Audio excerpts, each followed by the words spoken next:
మౌనము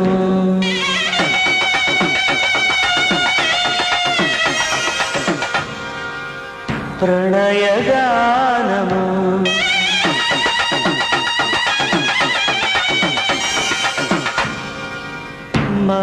మనసుదానము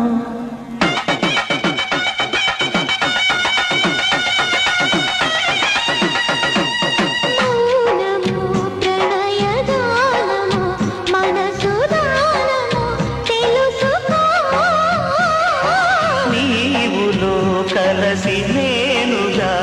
దసి తోడుగా పిలిచి వలచాలే చిలనే చిగురించిన శిల్పం చెలిగా పిలిచే